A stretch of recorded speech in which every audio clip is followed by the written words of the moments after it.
오늘의 플러스, 세계를 움직이는 보이지 않는 힘, 스파이에 대해 알아봅니다. 정일천 가톨릭 관동대학교 초빙 교수 나왔습니다. 어서 오세요. 반갑습니다. 교수님께서는 국정원에 오래 근무하셨다고 들었습니다. 네. 어떻게 보면 그런 정보기관에 근무하신 분들은 대외 활동이 좀 조심스럽고 또 내부에서 했던 활동들 말씀하시기 어려운 면도 있으실 텐데 그럼에도 불구하고 대략적으로나마 어떤 업무 했는지 좀 먼저 소개 좀 한번 해주세요. 네, 먼저 우리 국가정보기관의 예. 업무를 이제 크게 우리가 두 섹터로 네. 구분을 할 수가 있겠는데요. 그 한 첫 섹터는 네. 우리가 국가 안보나 국익을 위해서 필요한 어떤 정보 수집, 분석, 그리고 또 특수 임무를 수행하는 비밀 공작 네. 활동 그런 영역이 한 영역이 있고 예. 축구에 비유를 한다 그러면 공격수 역할을 하는 그렇겠네요. 예. 공격수 역할을 하는 어떤 그런 업무 영역이 있고 또 한 영역은 어떤 한 국가가 가지고 있는 어떤 정보가 예. 밖으로 새어나가는 것을 막고 또 외부에서부터 들어오는 어떤 위협을 차단하는 그런 예. 활동 우리가 방첩 활동이라고 그러죠. 예. 그래서 그런 방첩 활동력이 있는데 거기에는 이제 뭐 간첩을 색출한다든지 대테러 활동이나 예. 산업 스파이 네. 그런 활동들이 여기에 포함됩니다. 그래서 이런 활동들은 공격수에 대한 어떤 방어, 수비수 어떤 역할을 하는 그런 개념의 업무라고 볼 수 있는데 저는 공격수에 해당하는 어떤 정보 수집 분야에서 뭐 한 30년 정도 근무를 했습니다. 그렇군요. 예. 그러면요, 저도 스파이 영화 정말 좋아하거든요. 미션 임파서블, 뭐 007, 특히 제가 제일 재밌게 봤던 건 브래드 피트 나오는 스파이 게임이라는 영화를 정말 재밌게 봤는데, 그럼 007 제임스 본드 이분은 뭐 공격수인가요, 수비수인가요? 공격수죠. 예. 공격수인데 이제 우리 기본적으로 스파이라는 예. 종류를 우리가 따지면 한 두 가지 정도가 됩니다. 네. 그 첫 번째는 정보기관 직원 신분이죠. 네. 쉽게 말하면 저같이 정보기관 현직에 있던 어떤 그런 정보기관 직원 신분을 가지고 스파이 활동을 하는 그런 직원인데 우리가 흔히 뭐 블랙 요원, 예. 또 백색 요원 뭐 이렇게 얘기하는 그런 요원들은 다 정보기관 직원 신분으로 이제 활동하는 스파이고 또 신분상으로는 공무원 신분이죠. 네. 어떻게 보면 이제 국가기관의 공무원 신분이고 또한 그 스파이 종류는 쉽게 하면 정보기관에서 어떤 특정 임무를 수행하기 위해서 필요로 해서 임시적으로 채용하는 고용하는 그런 우리가 계약직 일종의 계약직 스파이라고 할 수 있습니다. 그리고 보통 저희들이 이제 뭐 공작원이나 첩보원 뭐 이렇게 별칭으로 부르죠. 근데 뭐 일반적으로 에이전트라고 우리가 얘기를 합니다. 그죠? 그래서 이런 에이전트들은 정보기관 직원 신분은 아니고 또 본연의 또 직업을 갖고 계신 분들도 있고 그래서 국가 정보기관에서 필요로 해서 활동을 하는 그런 사람들이라고 보면 될 것 같고요. 우리가 네. 잘 알려진 사람으로서 뭐 우리 옛날에 흑금성 같은 분들 예. 그런 분들이 이제 이런 후자에 속하는 정보기관 직원은 아니지만 그런 에이전트에 속합니다. 그래서 007 같은 경우는 후자에 속하는 정보 영국 MI6의 직원은 아니고 영국 MI6에서 고용한 어떤 첩보원, 공작원, 에이전트라는 거죠. 네. 예, 그런 신분으로 보시면 될 것 같습니다. 그렇다면 교수님, 스파이 한 사람이 어떻게 보면 사회에 또는 국가에 미칠 수 있는 영향력은 어느 정도나 됩니까? 스파이가 입수하는 한 줄의 첩보가 우리 역사를 바꾸고 역사에 미친 큰 영향을 미친 사례들은 굉장히 많습니다. 예. 우리 정보기관에 임용돼서 처음 교육을 받는 신입 요원들이 교육 과정에서 항상 나오는 스파이, 전설적인 스파이들이 좀 있습니다. 그 중에서 가장 유명한 스파이가 소련의 리하르트 조르게라는 소련 스파이입니다. 이 소련 스파이는 독일 출신인데 독일에서 박사학위까지 받은 엘리트 스파이인데 대학 때 이제 공산주의에 심취해서 공산주의의 종주국인 소련 스파이가 이제 된 인물이죠. 네. 그래서 이 조르게 같은 경우는 2차 대전이 발발했을 때 이제 원래 대학을 졸업하고 독일 신문사 기자로 취업을 했어요. 예. 그래서 기자 신분을 가지고 기자 신분이 또 이제 스파이 활동하기는 굉장히 좋죠. 그렇겠네요. 예. 그래서 이제 중국 상해 같은 데 가서 특파원 생활도 하고 그래서 소련의 지시를 받아서 결국 저 일본으로 넘어갑니다. 1933년에. 그래서 일본에서 스파이 활동을 하는데 이제 2차 대전이 발발하죠. 1939년에 발발했을 때 독일이 소련을 침공하지 않습니까? 예. 예. 그래서 그때 이제 소련은 어떤 상황이었냐면은 독일도 막아야 되지만 예. 극동 쪽에서 일본이 공격해 올까 봐 음. 항상 그 군대를 이제 극동 지역에 있는 군대를 빼지를 못하고 예. 그래서 좀 어려운 상황이 있었는데 결국 조르게가 예. 현지에서 일본이 소련으로 극동적으로 침공을 하지 않고 아.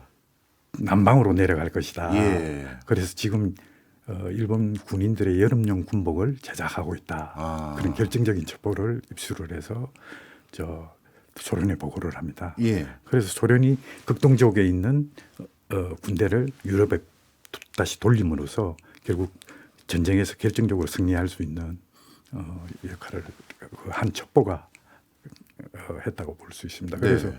그 전쟁에서의 승리가 결국 2차 대전 전체에 또 많은 영향을 또 미쳤다고 보기 때문에 많은 우리 역사에 큰 전환점이 또 될 수도 있는 하나의 첩보였다고 보여집니다. 네. 혹시 우리나라 전쟁과 관련된 스파이 활동 이것들 중에서는 기억 남는 거 없으세요?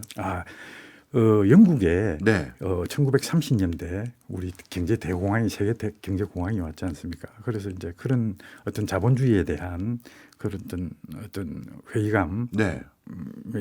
좀 팽배하던 시기에 영국의 그 캠브리지 대학교에 뛰어난 엘리트들이 공산주의에 심취를 해서 거기 간첩단을 조직한 그 한 5명의 이런 저희가 이제 그걸 캠브리지 5라고 부르거든요. 예. 그래서 캠브리지 5라는 어떤 간첩단 사건이 있었는데 그때 이제 이들이 공산주의에 침투해서 소련 스파이가 된 거죠. 네. 그래서 대학을 졸업하고 이들이 MI6, MI5 그리고 정부기관들에 다 진출을 해서 수십 년간 뭐 계속 스파이 활동을 해왔죠. 네. 그 중에 이제 도널드 맥클린이라는 외무부에 영국 외무부에 들어간 스파이는 미국이 한국과 대만을 극동 방위선에서 제어한다는 그런 어떤 첩보를 사전에 미리 입수를 잘 해서 저 소련에 보고를 해서 소련이 이제 결국 나중에 스탈린이 김일성의 어떤 남침을 승인을 하는데 네. 또 영향을 또 미쳤죠. 예. 그런 우리 대한민국의 분단의 역사에 또 그렇네요. 영향을 조금 미친 그런 첩보도 있었죠. 예. 말씀을 쭉 듣고 보니까 스파이 활동이 한 나라의 국운을 좌우할 정도로 굉장히 중요한 역할을 하는 것 같아요. 그렇다면 이건 반대로 말하면 스파이 개인 입장에서는 엄청난 정신적인 스트레스도 있을 것 같고 일신상의 신분의 불안전성 심지어 생명의 위협도 느낄 수 있는 요소가 많을 것 같은데 이런 여러 어려움과 고충이 많음에도 불구하고 왜 스파이 활동을 하려는 사람들이 있는 겁니까? 그래서 이제 스파이가 되는 동기적을 그렇죠. 결국은 그래서 그거는 이제 우리 각자 스파이에 따라서 예. 스파이의 종류에 따라서 예. 아마 동기들은 조금씩 다른 것 같습니다. 네. 예를 들어 가지고 정보기관 직원 같으면은 예. 뭐 우리가 공직자니까 그죠? 공무원이죠. 예, 공무원이니까 국가를 위해서 뭐 일을 한다는 명예나 그리고 또 그 업무 자체에 대한 또 매력, 정보 활동이라는 그런데 또 동기가 돼서 지원을 하는 그런 직원들도 있을 거고요. 그래서 이제 우리가 잘 아는 그 푸틴 대통령, 네. 푸틴 대통령 같은 경우는 KGB 출신이잖아요. KGB 출신이지 예. 않습니까? 푸틴 대통령이 KGB에 지원하게 된 동기는 한편의 드라마였습니다. 그 방패와 칼이라는 예. 2차 대전 당시에 전설적인 스파이 활동을 했던 소련의 스파이의 어떤 일대기를 그린 드라마를 보고 예. 감명을 받아서 나도 스파이가 스파이가 돼야 되겠다 하고 KGB에 제가 입사 임용을 지원을 한 걸로 예. 알고 있습니다. 그래서 그런 케이스도 있고 그 다음에 이제 우리가 아까 말씀드린 어떤 공작원들, 예.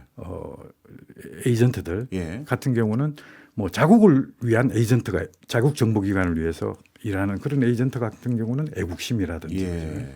그다음에 현실적으로 뭐 금전적인 어떤 보상 기대 예. 그런 것도 당연히 있죠, 그죠? 아, 그럼 금전적으로도 적지 않은 어떤 혜택을 드리고 있나요? 그렇습니다. 정보기관에서 실제로 국가를 위해서 뭐 업무를 수행하는 에이전트들 같은 경우에는 당연히 어떤 그런 보상도 뒤따라야 되고 예. 또 뭐 나중에 최종적으로 우리가 그 뭐 해고라는 과정을 거치더라도 예. 또 거기에 또 부합하는 보상도 또 뒤따르고 그렇게 하는 걸로 알고 있습니다. 그럼 말씀 주신 그 보상이라는 게 네. 통상적으로 우리가 어느 정도로 가름하면 될까요? 왜냐하면 영화에서 보는 뭐 007이나 이런 데를 보면 너무 호화로운 그 호텔에서 자기도 하고 예. 무슨 큰 파티에도 아주 스스럼 없이 참여할 수 있는 정도의 자금도 지원해 주는 것 같은데 그 정도는 아닐 거잖아요. 네, 그렇습니다. 그건 네. 뭐 일단 영화니까 그렇고 네. 실질적으로 이제 우리 에이전트들이 활동을 하는 데 있어서는 뭐 그렇게까지 그건 뭐 화롭게 이렇게 네. 하지는 않고요. 그것도 이제 그 처해 있는 환경에 따라서 그게 필요하면? 맞춰서 필요하면은 아. 또 그렇게 할 수도 있고요. 모든 게 이제 상황에 따라서 예. 하는 게 가장 중요하니까요. 예. 그러면 나름대로 금전적인 인센티브도 확실히 제공하고 있을 뿐만 아니라 국가에 대한 기여라는 확실한 신념 이런 것도 있고 일 자체가 주는 매력도 이런 것들 때문에 스파이 활동에 참여하려는 사람들은 있는 것 같던데 예. 그 추세가요. 요즘은 예전만 못합니까? 아니면 예전보다 요즘 늘고 있나요? 못하죠. 왜요?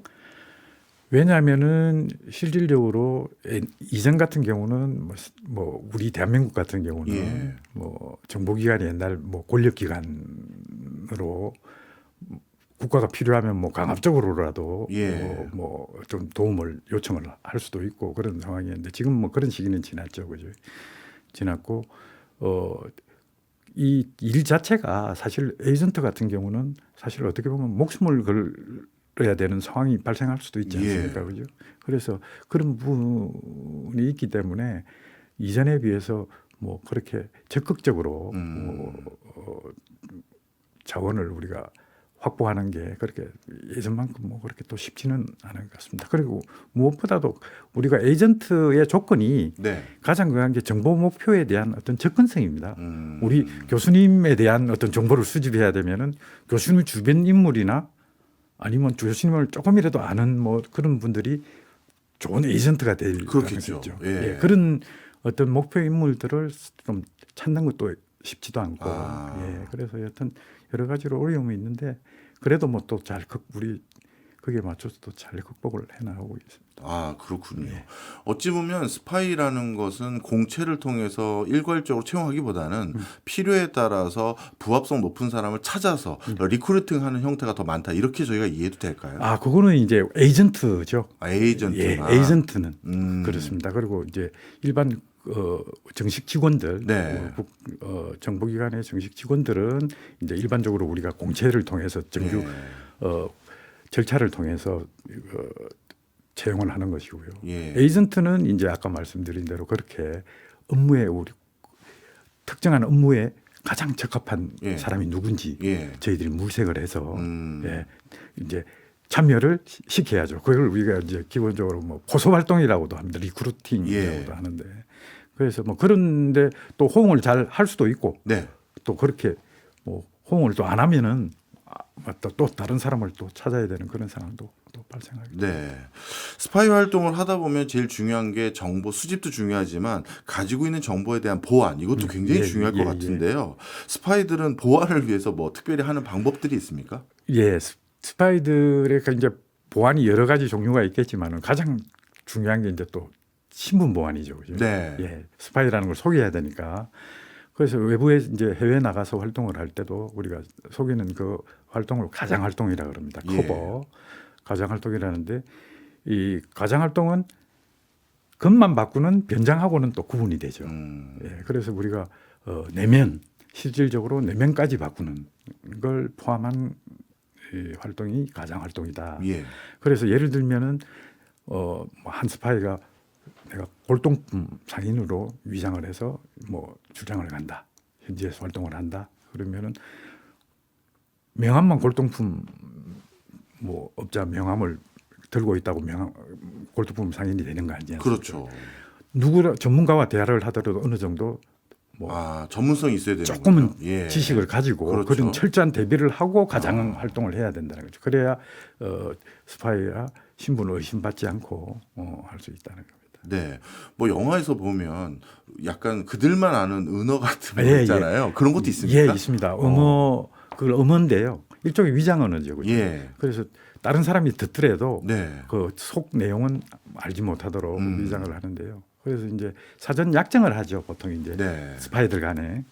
예, 그래서 하는 예를 들면은 뭐 서로가 이제 어느 시점에 접선을 하기로 했는데 네. 만나기로 했는데 뒤에 뭐 미행이 방첩기관에서 미행이 따랐다. 예를 들면 그러면 연락을 알려줘야 되지 않습니까? 그렇죠. 그래서 그럴 때는 오늘 두통이 심해서 내가 오늘 쇼핑을 못 가겠다. 그러면 두통이 이제 음어로 미행이라는 거죠. 미행이고. 그러니까 미행이고 쇼핑은 접선 만나는 거고. 그래서 중요한 단어들을 네. 미리 사전에 약정을 해서 긴급하게 연락을 알리고 할 때는 그렇게 하는 게 이제 음어로 되어 있습니다. 네. 행동 거지에 있어서도 뭔가 지침 같은 게 있나요? 뭐 행동 과정이죠. 예. 결국에 이제 뭐 그것도 가장 신분에 맞게 네. 모습뿐만 아니라 행동도 거기에 그 직업에 맞게 또 해야 되는 그런 행동 과정도 사전에 또 잘 보고 익혀서 준비를 또 철저히 해서 활동을 해야 돼요. 뭐 공통 분모로 신용카드는 무조건 쓰지 말라라든지 뭐 그런 건 없어요. 그래서 그런 부분이 사실은 애로점이 있습니다. 왜냐하면은 저희가 이제 뭐 본명으로 우리 국내 같은 경우는 예. 신용카드를 쓰지 않습니까? 그런데 해외에 갈 때는 사실은 본명보다는 뭐 가명들을 쓰는 경우도 많고 네. 가명 쓰려고 그러면은 실질적으로 뭐 가명 카드도 있어야 되고 사실은 그렇죠. 그런데 우리 뭐 금융기관이나 이런 데서 가명 카드가 발급하는 쉽지 않을 것 쉽지 않지 같은데요. 않아요. 예. 그래서 그런 우리 국가정보기관이 활동하는 데 있어서 어떤 인프라가 예. 좀 구축이 돼야 되는데 예. 그런 게 조금 많이 아쉽죠. 예. 오히려 그러면 외국 분들이 한국의 그 스파이는 현금 많이 쓰면 스파이를 후보군이 있다 이렇게 생각할 수도 그렇습니다. 있겠네요. 예. 그래서 그래서 굉장히 중요한 그런 얘기네요. 부분에서 국가적인 차원에서 어떤 네. 그런 우리 정보 활동을 하는 데 있어서 뒷받침이 좀 돼줘야 좀 우리 스파이들이 활동하는데 굉장히 또 쉽게 네, 그렇겠네요. 안전하게 또 그게 결국은 또 신분 보안하고 안전하고 그렇죠. 또 유지 연결이 되니까요. 예. 그런 차원에서. 그리고 영화에서 보면 특수 장비도 많이 사용하는 것 예. 같더라고요. 도감청을 비롯해서 예, 예. 실제로 그런 장비들은 어떻게 활용되고 있고 실제 그런 장비 특이한 게 있는지도 궁금합니다. 그런데 실제 뭐 저희가 해외에 나갈 때 그런 장비들을 실질적으로 들고 뭐 하기는 사실 어렵죠. 왜냐하면 그 공항 검색이 검색도 있으니까요. 있고 예. 그렇게 해야 되고 실질적으로 뭐 특별한 임무를 할 때 그런 또 전담하는 또 부서가 있으니까요. 예. 그래서 일반적인 정보 활동을 하는 우리 요원들은 뭐 가서 호텔 같은데 예. 가도 항상 대도청 점검을 먼저 하죠. 육안으로도 하고 그리고 뭐 우리가 보안 활동 중에 하나 간단하게 재밌게 우리가 말씀드릴 수 있는 게 나와서 호텔이나 공항 같은 데 나와서 택시들이 이렇게 줄을 쭉 지어져 쓰죠. 있습니다. 예. 바로 절대 안 탑니다. 아 그래요. 예. 혹시 현지 방책기관에서 뭐 준비해 놓은 택시가 일 가능성도 있고 그래서 일부러 뭐 택시 몇 대를 보낸 다음에 타든지 아니면 일정 거리를 그냥 산책하듯이 걸어가서 거기서 가다가 타고. 오는 택시를 또 타기도 하고요. 그런 이제 조금 뭐 작은 테크닉들 예. 도 항상 또 중요하다고 생각합니다. 네. 영화에서 보면 뭐 넥타이 핀에 뭐 카메라가 달렸다든지 네, 예, 예. 아니면 뭐 안경 옆에 조그맣게 뭐 도청 장치 달렸다든지 그런 장비도 있긴 있는 거예요. 그렇습니다. 예. 예, 있기는 있는데 옛날에 이제 뭐 도청과 관련해서는 가장 그 치열했던 게 냉전 시기에 미국과 소련의 도청 전쟁이라고 할 수 있는데요. 네. 그 시기에 뭐 소련 같은 경우는 미국 대사 한테 준 선물 목각 그 미국 그 국장이 예. 새겨진 목각 선물을 미국 대사한테 선물하면서 그 안에 도청 장치를 해서 아이고. 미국 대사는 그걸 모르고 방에 집무실에 한 놔뒀다가. 10년을 걸었습니다. 예. 그래서 뭐 도청을 잘 당했겠죠. 음. 그리고 뭐 미국 대사관 건물을 지을 때 소련 인부들을 활용해서 처음부터 건물 안에 대들보에 마이크 장치를 하다가 이야. 적발되는 경우도 있고요. 그래서 미국이 다 뜯어내고 다시 지었습니다. 미국 사람들 불러다가 야, 그런 사례도 있고. 정말 치열하네요. 예. 그러면 영화에서 이것도 보면요. 제가 실제 스파이분을 모르니까요. 예. 영화에서 보면 가족에게도 내가 스파이라는 걸 얘기 안 하는 그런 영화도 있던데 예. 실제 그 정도입니까? 실제 그 정도는 아니고요. 네. 우리가 저 직원들이 처음에 이제 정보기관에 입사를 하게 되면은 예. 신원조회를 하지 않습니까? 네. 신원조회는 이제 가까운 가족들에 대한 신원조회를 하니까 아, 가족들까지도. 가족들까지는 하니까 실질적으로 그걸 신분을 뭐 거기에 임용되는 거 정보기관에 임용되는 것 자체를 뭐 속이기는 현실적으로 사실 어렵죠. 네. 그럼 만약에 결혼할 때는요? 예, 결혼할 때는 예비 우리가 배우자가 예.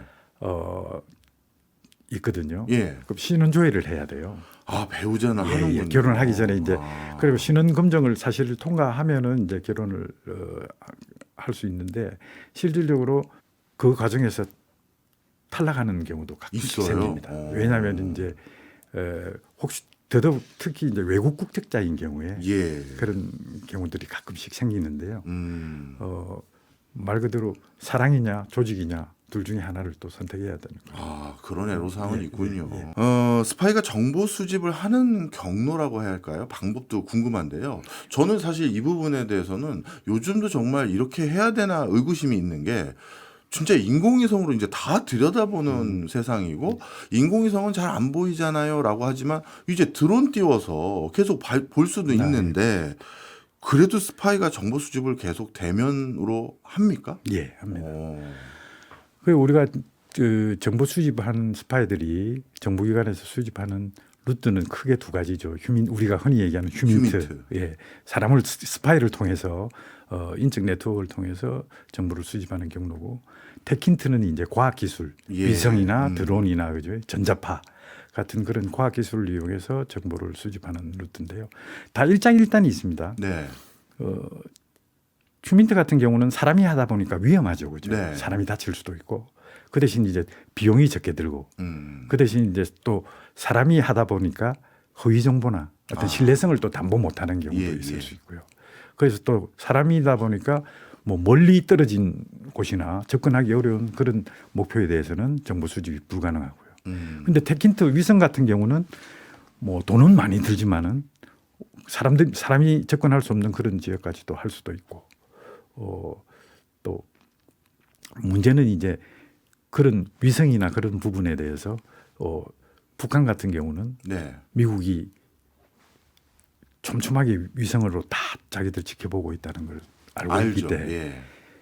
위장 활동을 하는 거죠. 아. 의도적으로 어떤 특정 지역에 뭐 차량을 계속 허위 차량을 네, 진입시킨다든지, 네. 예, 그리고 우리 행사 때 열병식 같은 거 하지 않습니까? 예. 북한에. 그럼 무기 같은 것도 어떤 경우에는 또 가짜 무기로 그걸 이제 모형 무기죠. 아, 예.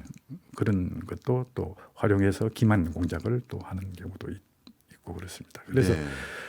말씀해 주신 것 같이 휴민트가 왜 그래도 아무리 과학 기술이 발달을 하더라도 예. 휴민트가 필요하냐 스파이들이.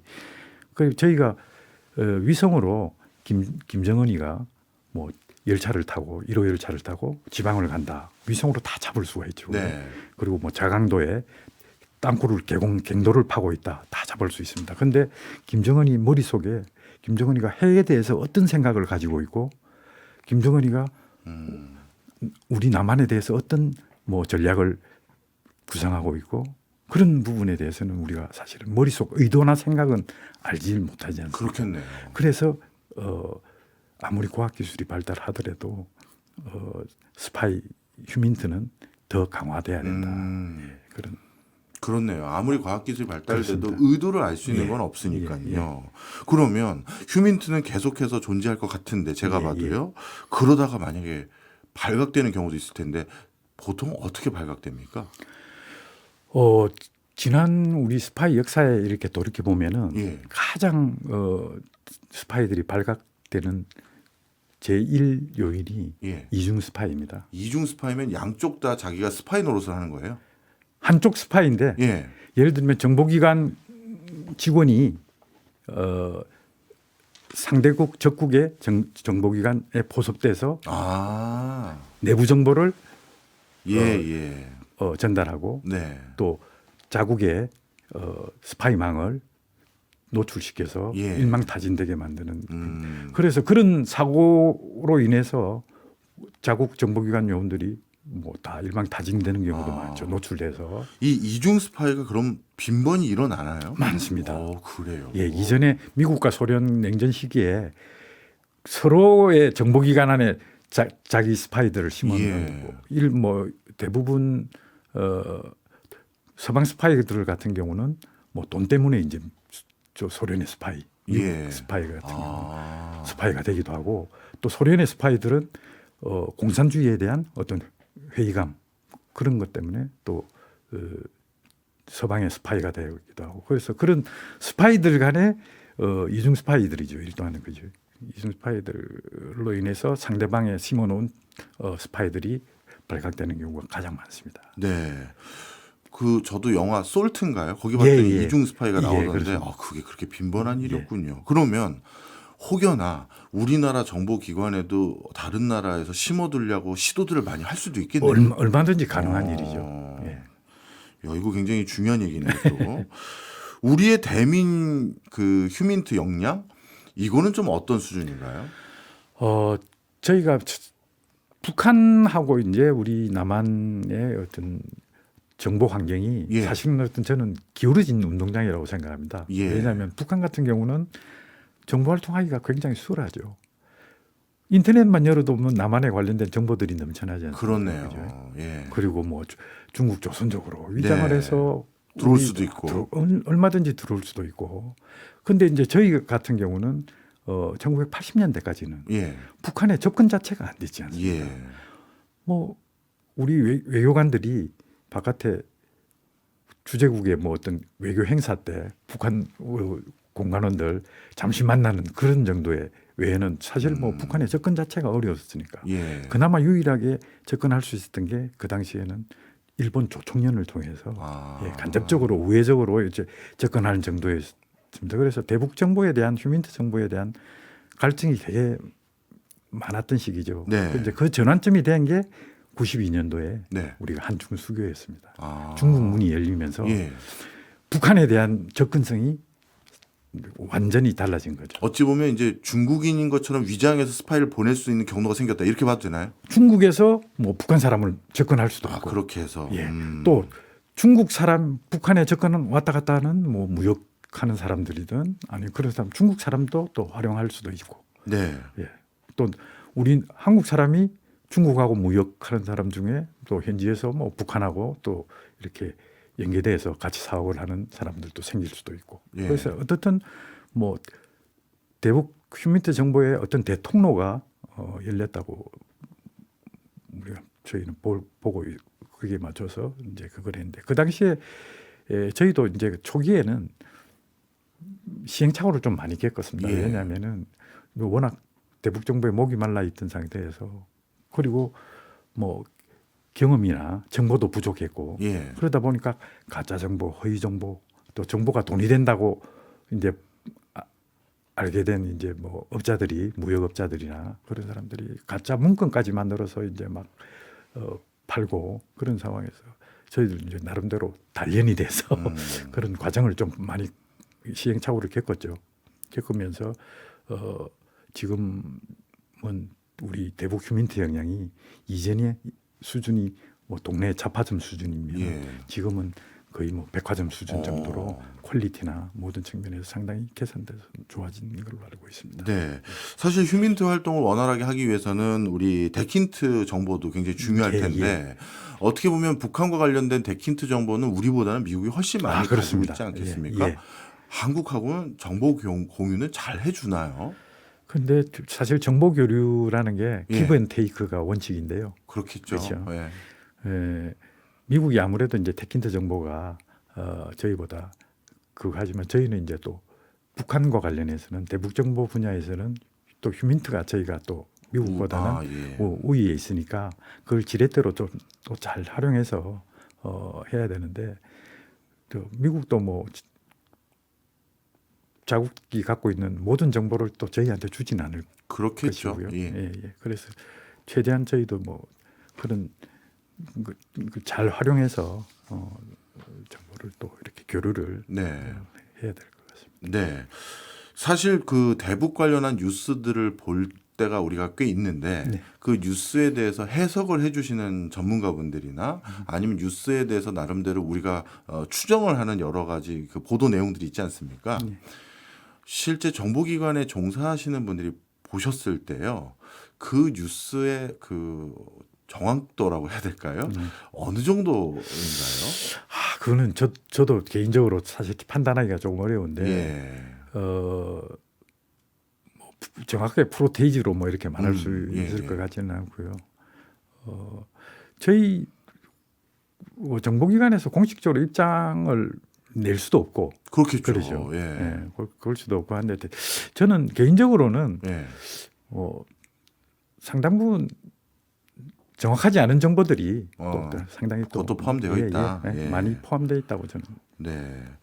바로 그런 상황이라면 정말 우리나라 정보기관 입장에서는 북한에 대한 정확한 상황 파악을 하기 위해서라도 휴민트를 통한 여러 정보 수집 경로가 무엇보다 중요할 텐데 그렇습니다. 제가 알기로 얼마 전에 우리나라 휴민트 관련한 신상 정보가 대규모로 유출됐다고 들었거든요. 그래서 뭐 블랙 요원들 전수가 다 오픈됐다 이런 소식마저도 들리던데 상황이 정말 심각합니까? 제가 이제 정보사 그 군무원 기밀 유출 사건에 대한 정확한 정보는 가지고 있지 않아서 말씀드리기는 그렇지만은 여하튼 기밀 유출 정도가 어떻든 간에 사실 일어나서는 안 될 일이 일어났죠. 정보기관의 가장 최대적은 아까 말씀드린 대로 내부의 적입니다. 뭐 두더지 우리가 두더지라 그러는데 그래서 미국의 그 아까 말씀드린 그런 사례도 말씀을 드렸지만 CIA의 뭐 에임스 사건 같은 경우는 그 사람이 소련의 뭐 미국이 갖고 있는 정보망들 내부 정보를 주면서 많은 그 소련에 있던 미국 스파이망들이 소실되고 그런 사례도 있었지만은 그래서 저는 이번 그 군무원 유출 사건을 보면서 무엇보다도 정보기관이 나름대로 보안 원칙이 있습니다. 그래서 차단의 원칙이라는 게 있는데요. 차단의 원칙은 옆 사람이 뭐 하는지 관심도 사실은 없고 알려줘서도 안 되고 그러니까 칸막이가 돼 있다는 거죠. 그래서 그게 그런 차단의 원칙이 잘 지켜졌다 그러면은 뭐 그렇게 대규모의 정보 유출은 일어나지 않았을 것이고 만약 그렇지 않다 그러면은 뭐 큰 피해를 입었을 텐데 어떻든 저는 개인적으로 이번 기회를 삼아서 우리 정보사는 대북 휴민트를 전담하는 그리고 군사 정보를 전담하는 군 산하의 중요한 정보기관, 부문 정보기관입니다. 그래서 이번 기회에 가지고 있는 정보 자산들 정보에 대한 어떤 전수조사를 통한 뭐 검증, 노출된 여부, 노출 여부를 포함해서 그리고 뭐 활동 기법이나 활동 방식을 좀 고도화해서 그렇게 할 수 있도록 또 조직도 재정비하는 조금 기회로 저는 삼았으면 하는 바람입니다. 네, 뭐 이렇게 바로 비교가 될진 모르겠습니다만 우리나라가 가지고 있는 이제 휴민트 역량이라고 해야 될까요? 이것이 뭐 다른 국가의 정보기관, 뭐 CIA, 예전 KGB, 뭐 MI6 이런 데랑 비교했었을 때 휴민트 역량만 가지고는 우리는 어느 정도 수준인가요? 저는 휴민트 역량만 가지고는 저희들이 절대 떨어지지 않는다고 봅니다. 그렇군요. 떨어지지 않고 저희는 이제 그 대북 휴민트가 좀 특화될 수밖에 그렇겠죠. 없으니까 예. 그런 나름대로의 상당한 노하우도 갖고 있고 다른 국가 CIA나 그런 거 CIA 같은 경우도 저도 CIA랑 정보 교류를 이렇게 하고 했지만 네. CIA에서도 저희 휴민트 정보에 대한 어떤 기대나 인정받는 그런 어떤 많이 있군요. 있습니다. 예, 알겠습니다. 그리고 또 한 가지 궁금했던 게 이런 평가도 제가 한번 들은 적이 있거든요. 데킨트가 너무 미국은 발달하다 보니 네.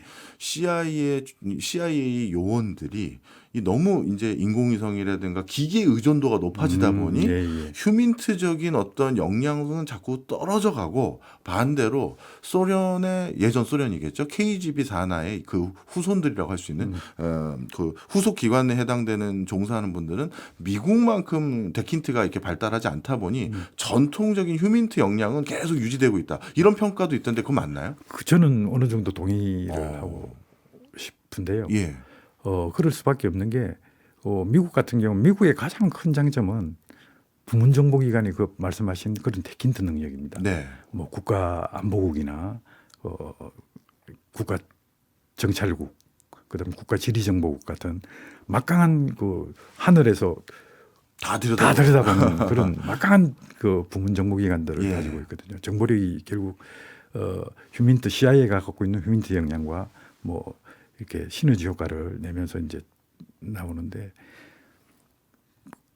아무래도 테킨트가 발달하다 보면은 휴민트 쪽 영향이 아무래도 조금은 그런 영향을 좀 받을 수 있을 것 같다는 저는 개인적으로 생각합니다. 네.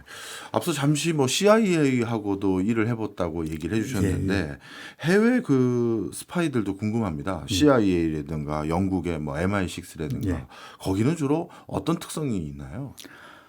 개인적인 뭐 활동 정보기관의 활동 어떤 특성이나 네. 그런 부분들은 뭐 구체적으로 제가 할 수는 말씀드리기는 없으시겠죠. 예. 좀 그렇고 일단 미국 같은 경우는 아까 말씀드린 대로 그런 나름대로의 그 부문 정보기관들 데킨트와 관련한 부문 정보기관들의 어떤 강점을 가지고 있고 영국 같은 경우는 이제 전통도 오래됐고 예. 두 차례 이제 세계 대전을 겪으면서 나름대로 다른 부분보다도 이 암호와 관련된 부분 정보기관이 굉장히 발달해 있습니다. 예. 그래서 옛날에 2차 대전 때도 독일의 암호 체계인 애니그마 그 체계를 해독한 것도 예. 영국의 브레슬리 암호학교라는 어떤 암호 정보기관에서 했고요. 그래서 영국 같은 경우는 조금 암호 분야에 좀 특화된 강점을 또 가지고 있는 그런 특성이 있고 러시아 같은 경우는 뭐 정보기관의 모태가 네. 비밀 경찰이다 보니까 예. 반체제 인사에 대한 암살이나 기만 공작 또 뭐 약점 조성을 통한 협박 예. 이런 게 굉장히 능숙하죠. 음. 능숙하고 실질적으로 러시아 같은 경우는 저희 직원들이 백색 요원들이 사실 나가서 활동하기가 제일 어려운 지역이 러시아입니다. 그 그렇군요. 방첩 활동이 워낙 강하기 때문에 네. 거의 뭐 24시간 감시하고 쫓아다니는 그런 지역에서 아마 가장 우리 백색 요원들은 그 추방당하지 않습니까? 네. 뭐 스파이 활동을 하다가 주재국에서 뭐 처벌을 하면은 그래서 아마 러시아가 제일 그 PNG를 많이 당하는 그런 PNG라 그러죠. 네네. 기피 인물로 지정해서 이제 제일 많이 나오는 추방당하는 국가 중에 하나죠. 네, 그렇군요. 국가마다 어떻게 보면 예, 좀 모태가 특성이- 됐던 역할이 다르다 보니까 예, 이런 예. 특수성이 있었군요. 근데 최근 들어서는요, 뭐 미국이나 영국이나 뭐 독일, 아니죠, 러시아 같은 데보다도 중국 스파이에 대한 우려가 예. 특히 많은 것 같아요. 미국이 특히 우려 많이 하고 있고, 뭐 우리나라도 뭐 중국 스파이가 국내에서 활동한다, 뭐 이런 얘기도 많이 돌던데 그만큼 우려를 많이 해야 될 수준인가요? 예, 저는 상당한 우리가 우려를 해야 되는 상황이라고 생각하고요. 예. 미국 같은 경우에는 사실 뭐 우리 냉전 시기에는 러시아가 정보 목표 우선순위였죠, 미국에. 그렇겠죠. 그죠? 그런데 이제 그게 사실 이미 우선순위가 바뀐 지 중국으로 바뀐 지는 오래됐죠. 예. 그러니까 미국이 러시아가 스파이의 뭐 전통 강자라 그러면은 중국은 지금 신흥 강자라고 저는 생각합니다. 예, 신흥 강자고 미국 중국 같은 경우는 뭐 우리가 흔히 얘기하는 스파이인의 전술, 예. 예, 온 세계 온 지역의 모든 스파이들을 다 보내서 활동을 하고 있는데 미국 같은 경우는 2010년대 G2 중국이 G2로 부상하면서 본격적으로 미국에 대한 스파이 활동을 본격화했는데요. 어느 정도냐면 미국 법무부에서 2011년도부터 18년도에 산업 기밀 유출 네. 관련해서 90%가 중국과 연관돼 있다. 이야. 예, 그 정도 수준이고 저희 대한민국도 뭐 통계가 이게 사실은 어떻게 보면 또 정확하지는 않은데 예. 대한민국 같은 경우도 뭐 우리 기술 유출이나 사건의 한 70%가 중국과 연관된 사건들이다. 그렇군요. 예, 나오고 있습니다. 예. 중국이 뭐 미국뿐만 아니라 온 유럽에도 예. 기밀 유출뿐만 아니라 또 의회 같은 국회의원들 이런 쪽에 친중 영향력 공작을 예. 지속적으로 또 전개를 하다가 예. 적발되는 경우도 많고요. 예, 그래서 미국, 중국 내부적으로도 예. 저희가 가서 활동을 할 때는 중국의 역기나 터미널 같은데 예. 졸고 있는 할아버지도 스파이세요? 저 정보기관의 어떤 협조자다 생각을 하고 하여튼 저희가 정도로 활동을 조심해야 합니다. 되는 그 정도로 거죠. 조심도 하고 있고요. 중국은 전 지역적으로 한 2천만 대 이상의 네. CCTV가 또 깔려 있어서 어떤 감시 체계나 네. 이런 것들도 뭐 대단히 잘 구축이 되어 있어도 만약에 우리가 어떤 중요한 산업 기밀이 중국 스파이가 이걸 가져갔다, 아니 가져가려고 지금 공항에 막 들어섰다 했을 때 그냥 그 사람도 한 자연인으로 신분이 위장돼 있을 거 예, 아니겠습니까? 그렇습니다. 그럼 그 사람 출국하기 전에 반강제적으로 잡아야 되는데 네. 그걸 어떤 법적 근거나 어떤 절차로 갑자기 확 잡아오죠? 예, 그래서 이제 뭐 그거는 저희가 조사는 할 수 있죠. 예. 예, 조사는 할 수 있는데 지금 가장 최근에 이제 이슈가 된 게 예. 우리 그 간첩범이지 않습니까? 예. 그래서 그런 산업 스파이들에 대한 그러니까 우리 산업 스파이에 대한 처벌 자체 수위가 가장 문제가 되거든요. 예.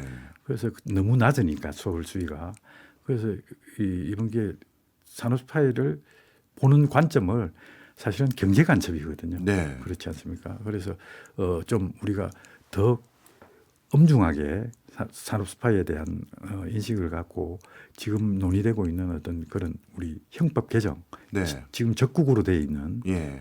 그런 부분을 조금 광의적으로. 외국이나 외국 단체로 확대하지 않는 이상 음. 우리가 이 산업 스파이에 대한 어떤 그런 견제 장치는 조금 이완되지 않을까. 그래서 뭐 정치권에서 좀 머리를 맞대서 조속히 그 좀 필요하고요. 글로벌 추세입니다. 예.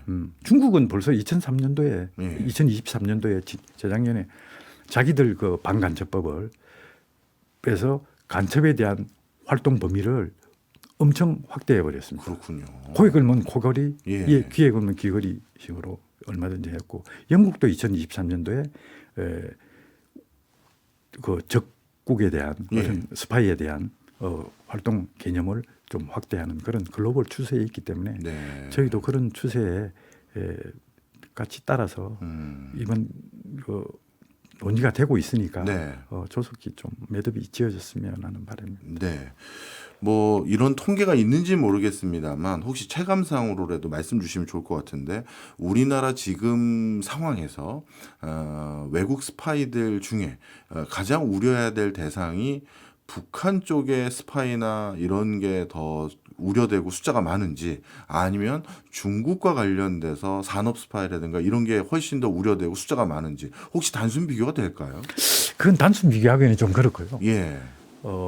실질적으로 북한에 대한 어떤 간첩 같은 경우는 이전에는 예. 뭐 북한에서 내려보낸 직파 예. 간첩들이 많았거든요. 그런데 그런 직파 간첩들이 이제 이전에 비해서는 좀 줄었고 대신 이제 우리 국내 내부에서 자생된 어떤 그런 간첩들이 최근에 뭐 간첩 사건들이 좀 있었지 않습니까? 네, 네. 예, 있었는데 민노총과 관련된 간첩 사건들이 있었는데 여튼 그런 자생 간첩들이 이제 더 확대되는 그런 측면이 있고요. 그렇군요. 중국 간첩은 저는 개인적으로 뭐 우리가 지금 추정할 수는 없지만은 예. 뭐 신분을 아까 말씀드린 그런 블랙 요원들부터 예. 해서 어떤 정보기관에 고용된 에이전트들까지 예. 해서 그리고 중국은 유학생들을 또 엄청 잘 활용합니다. 그렇겠네요. 그래서 지금 우리 대학교에 지방 대학들에 또 중국 학생들이 많지 비중이 않습니까? 높죠. 그죠? 그래서 그런 중국 학생들 중에 저는 상당수가 또 정보기관의 할 협조자로 수도 있다. 당연히 협조합니다. 음. 그건 저는 뭐 거의 100% 확신하고 네. 정보 유학생들끼리 또 모임도 이렇게 보면은 네. 갖고 이렇게 하면서 또 동향 파악도 하고 자체적으로. 그렇겠네요. 예, 예. 그래서 아마 중국 스파이 숫자는 뭐 저희가 예측하기 힘들 정도로 정말 많을 걸로 저는. 적지 않다. 예, 적지 않을 걸로. 좀 표현이 조심스러우실 수도 있을 것 같습니다만 여쭤보고 싶은 게 예. 우리의 대표적인 동맹국들도 우리나라에 스파이를 보냅니까? 그거는 뭐 어디든 다 보내야 되는 거 아닙니까? 아, 그렇군요. 예, 뭐 미국도 당연히 한국에 그럴 거고, 보내고. 저희도 뭐 미국에 또 이제 스파이 활동 당연히 몰래 뭐 당연히 하겠죠. 네. 예, 그거는 지금은 뭐 우방이라는 개념이 사실은 없죠. 맞아요. 예, 없지 네. 않습니까? 오늘 진짜 저희가 영화에서만 봤던 스파이 활동에 대해서 실제 정보기관에 종사하셨던 분이다 보니까 더 정교한 말씀을 해주시는 것 같은데 아마 그런 것들 저는 그것도 궁금합니다. 우리나라도 이런 것들에 대해서 좀 규제가 좀 이제 많이 풀렸는지 모르겠습니다만 교수님이 어떻게 이런 스파이들이란 책을 집필하실 수가 있지? 원래 안 되는 거 아닌가요?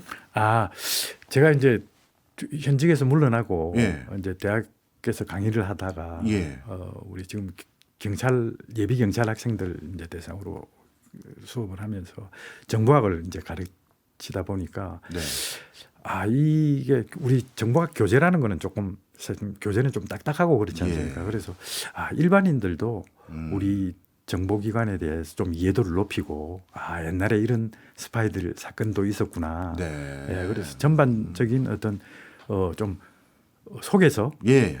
교양서 느낌이 나도록 최대한 이제 한번 서서 우리 정보기관 활동을 한번 좀 소개를 했으면 좋겠다 하고 집필을 했고요. 최근 저희들의 직원들은 책을 써서 보안성 검토를 받게 돼 있습니다. 아, 그렇군요. 예, 예. 받아서 뭐 보안에 문제가 있다든지 그러면 또 빼기도 하고 네. 그렇게 그런 절차를 거쳐서 이제 출간을 했습니다. 그렇군요. 절차를 거쳐서 나름대로 교육 목적으로 출간을 하셨던 거군요. 마지막으로요. 정말 전 세계 그 방위 관련 또는 그 정보 관련한 많은 전문가들이 이제 정말 사이버 전쟁이고 그리고 산업 스파이 같은 것도 국부를 좌지우지하는 굉장히 중요한 요소이기 때문에 이런 방첩 활동들이 정말 중요하다라는 말씀을 많이 주시는데 이걸 우리가 더 잘하기 위해서는 지금 어떤 준비가 더 필요할까요? 예, 사이버 테러 같은 경우는 단시간에 국가 셧다운을 시킬 수 있는 진짜 가장 위력적인 안보 위협입니다. 네. 그래서 실제 2007년도에 러시아가 에스토니아를 사이버 공격을 해서 정부 행정이 수일간 마비된 적이 있습니다. 그래서 그게 이제 최초의 어떤 국가를 대상으로 한 사이버 공격이었는데요. 예.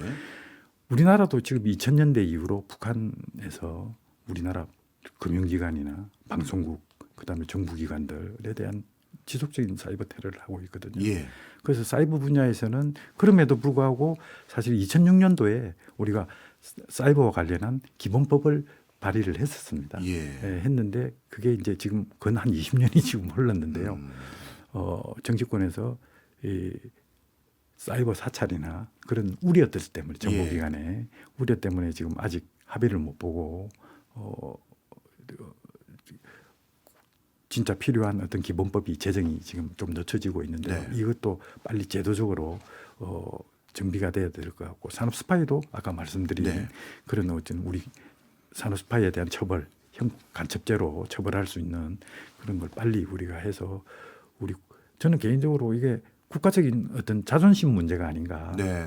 우리 대한민국의 자존심을 위해서라도 법 제정이 빨리 빨리 이루어졌으면 하는 그런 생각을 갖고 있습니다. 네, 저도 예전에 관련한 프로젝트에 참여해 본 적이 있는데 생각보다 우리 국부가 산업 스파이 등등을 통해서 유출되는 게 정말 많은 걸 보고 깜짝 놀랐는데 예. 조속한 어떤 후속 대책이 나왔으면 하는 바람입니다. 지금까지 정일천 카톨릭 관동대학교 교수였습니다. 오늘 많이 배웠습니다. 고맙습니다. 네, 감사합니다.